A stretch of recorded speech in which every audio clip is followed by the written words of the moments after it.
ओम शांति। ये कर्म की गति का 7वां पाठ है। हमने लास्ट टॉपिक में सुना कि पुरुषार्थ ही पककर प्रारब्ध बनता है। प्रारब्ध फल रूप में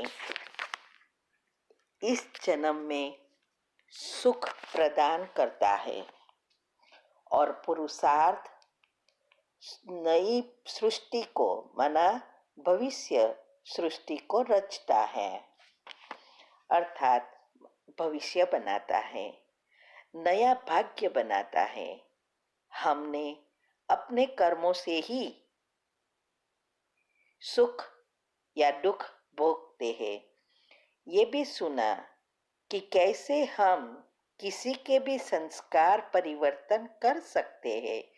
तो आज समझेंगे कि कैसे हम हमारा भाग्य को बदल सकते हैं।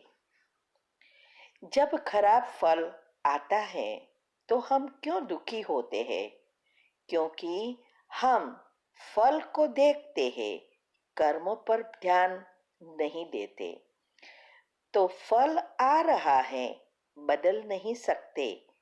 जिसका बीज हमने ही बोया था उसको हम बदलना चाहते हैं। हम कहावत भूल जाते हैं। जैसे कि जब कोई सिचुएशन आई तो हम सोचते हैं, क्यों इसने ऐसा व्यवहार किया? मैंने तो हमेशा अच्छा ही सोचा, उसके साथ अच्छा ही व्यवहार किया। क्यों सब मेरी बात नहीं सुनते? ऐसा नहीं करना चाहिए, वैसा नहीं करना चाहिए। इतने सारे संकल्प की उत्पत्ति होती है क्योंकि हम यही भूल गए हैं कि ये तो हमने ही बीज बोया था। तो हम फिर से वही नेगेटिव अगर भेजेंगे, माना नेगेटिव एनर्जी भेजेंगे, तो फिर इससे भी बुरा फल आएगा ब्याज के साथ। यह बहुत बड़ी गुह्य बात है। अगर हम चाहते हैं कि दोबारा ऐसा दुख न आए तो उस फल रूपी एनर्जी को बदल दो। वही हमारे हाथ में है कि क्या भेजना है। हम दो ही काम कर सकते हैं। एक है उसको सामने बोलकर माना रिएक्ट करके रिजेक्ट कर देते करके पाप कर्म को बढ़ा सकते हैं, या अंदर ही अंदर चलाते रहे और ही कर्म बढ़ेंगे, माना पाप कर्म बढ़ेंगे, या उस एनर्जी को ट्रांसफॉर्म कर दो। माना दूसरा रास्ता यह है कि उस एनर्जी को ट्रांसफॉर्म कर दो, अर्थात बदल दो, अच्छे विचारों से परिवर्तन कर दो। यही हमारे हाथ में है। अभी हमें उस व्यक्ति या चीज से सुख चाहिए तो ऐसी ही एनर्जी भेजनी होगी। इससे हमारा नया सॉफ्टवेयर बनेगा। जो चाहिए वही एनर्जी भेजो। ये पहले सोचना है कि कैसे एनर्जी भेजनी है, माना कैसी भेजनी है, क्या हमें चाहिए। भेजने के बाद कुछ नहीं कर सकते।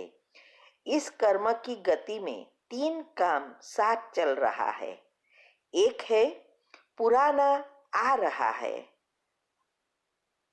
दूसरा हम भोगना भोग रहे हैं, डिलीट हो रहा है, और तीसरा नया भी बन रहा है, माना नया शूटिंग हो रहा है, जिससे अगला फ्यूचर भविष्य बना भाग्य बनता है। यह एक एग्जाम्पल के साथ समझाती हूँ। जैसे हमने काले रंग का बॉल सामने वाली दीवार पर भेजा तो टकराकर वही काला बॉल ही वापस आएगा ना। अगर हम चाहते हैं कि यह काले बॉल दोबारा नहीं चाहिए क्योंकि मुझे वो कलर अच्छा नहीं लगता, तो वही भेजना पड़ेगा ना जो हमें चाहिए। सफेद भेजो, लाल भेजो, पीला भेजो, आपको जो रंग पसंद है वही भेजो। तो जो भेजेंगे वही आपको वापस मिलेगा। जब तक नहीं भेजा है तब तक हमारे हाथ में है कि अभी कौन सा बोल भेजना है। तो यह पहले सोचना है और तय करना है कि हमें कौन से वाला बॉल का कलर अच्छा लगता है, तो वही हम भेजेंगे। तब टकरा कर वापिस वही आएगा। जो ऑलरेडी भेज दिया है उसके लिए हम कुछ नहीं कर सकते। हाँ,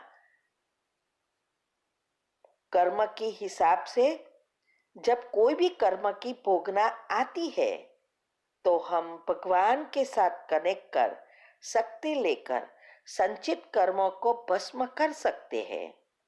उसको कैच करके नया कैसा भेजना है ये भेजते समय याद रखेंगे। उसके लिए ज्ञान होगा तभी याद रहेगा, तब तक याद नहीं रहता और वही सिलसिला चलता रहेगा। वही पुरुषार्थ करना है। तो जो हमने भेजा वह हमारा कर्म है, जो सामने से आया वह हमारा भाग्य है। और हम नए कर्म कौन सी एनर्जी भेजते हैं वह हमारा नए भाग्य का बीज बोते हैं। इसमें पुरुषार्थ है। यहाँ ही शुद्ध एनर्जी, शुद्ध बुद्धि की आवश्यकता है। वह आत्मा की शक्ति पर या आत्मा की अवस्था पर निर्भर रहती है, माना आधारित है। जितना हमारा मन सकारात्मक होगा उतना शक्तिशाली होगा, जिससे आत्मा भी शक्तिशाली बनेगी। तब योग युक्त होकर हमारे कर्म को, माना एनर्जी को परिवर्तन कर सकेंगे, नेगेटिव को पॉजिटिव में बना सकेंगे।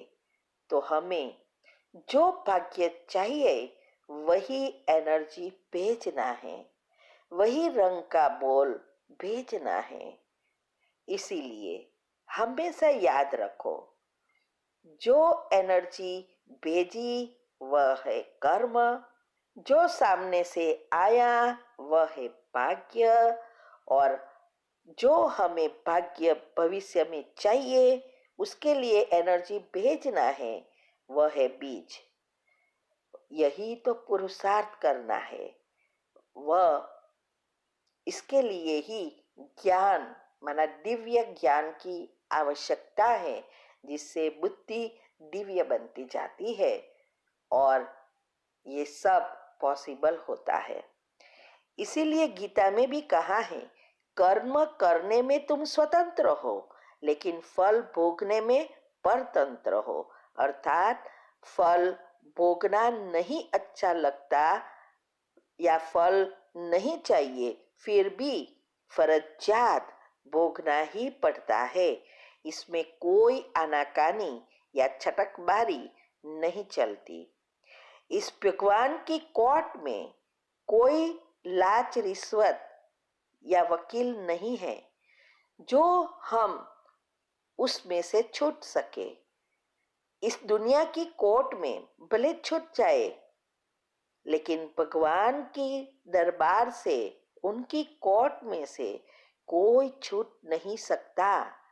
भगवान कहते हैं, खुद मैं भी आपको नहीं बचा सकता, मेरा काम है सिर्फ रास्ता बताना, तो मैं सिर्फ रास्ता ही बताता हूं, करना आपके हाथ में है।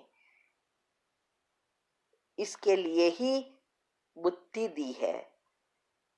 हमें सबको पाप कर्मों का फल, दुख, रोग, प्रॉब्लम वगैरह भोगना अच्छा नहीं लगता। सबको सुख ही चाहिए। इसीलिए कर्म करने से पहले सोचना होता है कि इस कर्म से हमें सुख मिलेगा या दुख मिलेगा।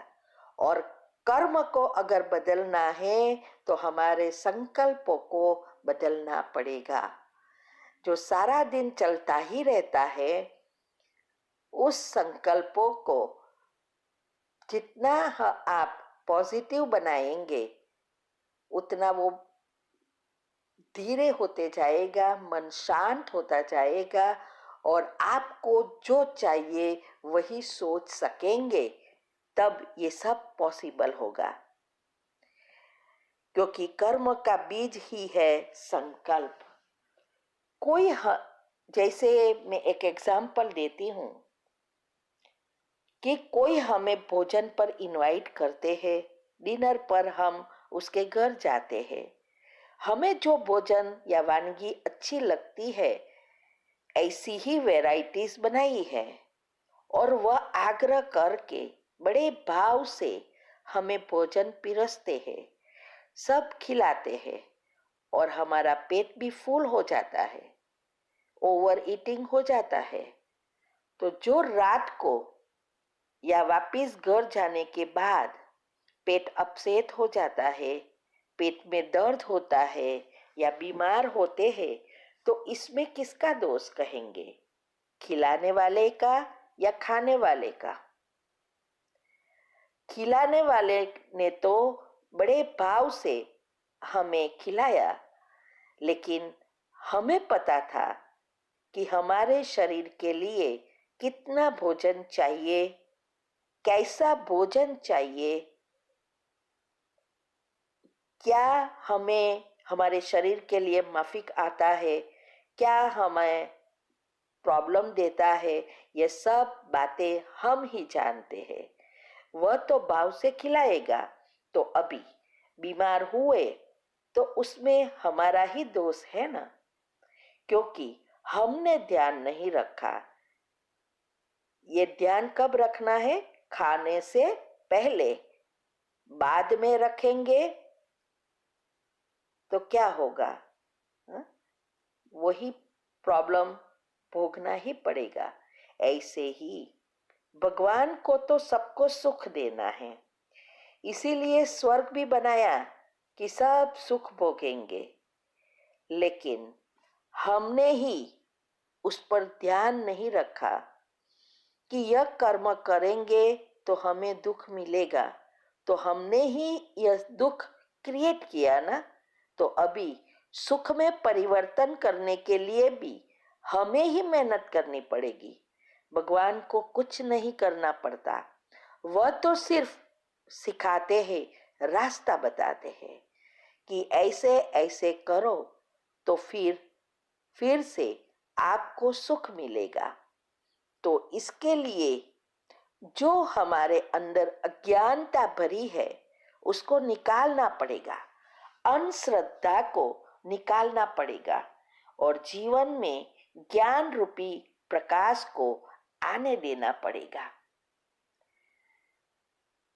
तो सवाल ये होता है कि ये ज्ञान रूपी प्रकाश को अंदर कैसे लाने दे, कैसे लाए? ज्ञान है क्या? क्यों हमें समझ में नहीं आता? ये सब बातें हम अगले चैप्टर में सुनेंगे। अभी ये आपको अगर अच्छा लगता है तो सब्सक्राइब करो, कमेंट करो और दूसरों को फॉरवर्ड करो, जिससे अनेकों का भाग्य बने और घर बैठे हमें पुण्य कमाने का अवसर मिले और हम बैठे बैठे पुण्य कमा सके।